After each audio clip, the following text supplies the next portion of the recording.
ជាមួយខ្ញុំបាទមេតាម្ដងទៀតនៅថ្ងៃទី27ខែ6ឆ្នាំ2025បាទត្រូវនៅថ្ងៃសុក្រត្រូវថ្ងៃសុក្រអញ្ចឹង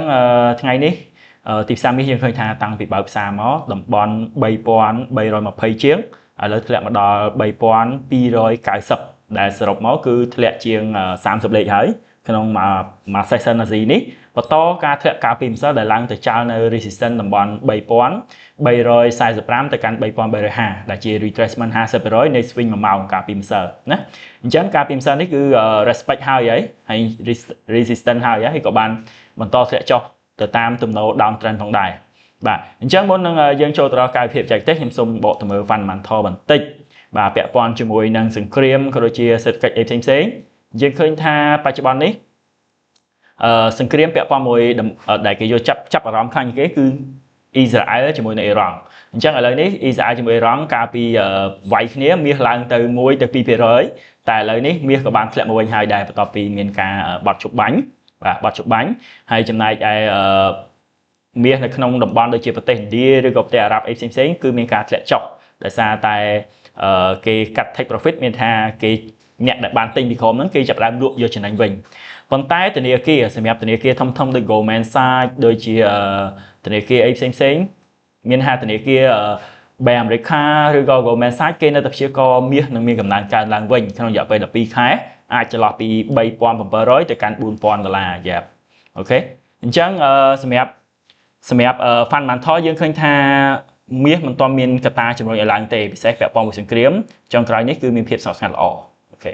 តោះអញ្ចឹងយើងមកមើលបច្ចេកទេសជារួមនៅក្នុងថ្ងៃនេះដោយសារថ្ងៃនេះថ្ងៃសុក្រចុងសប្តាហ៍ផង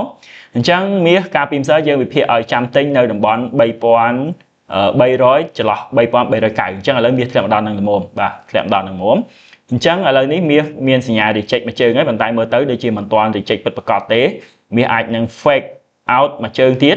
អញ្ចឹងក្នុងករណីដែលមាសអាចបកចូលមកបិទលើតំបន់3300មកដល់3300វិញអញ្ចឹងមាសអាចនឹង retrace ឡើងមករកតំបន់3310ទៅកាន់3320វិញអញ្ចឹងមាសអាចនឹងមាន retracement មកវិញចំពោះការចុះព្រឹកនេះយើងឃើញថា retracement គឺមានតិចមែនតើអញ្ចឹងមាសអាចនឹងមាន retracement 10ទៅ20លេខវិញមុននឹងបន្តធ្លាក់ចុះទៅទៀតនៅក្នុង session London អាចនៅក្នុង session London បាទ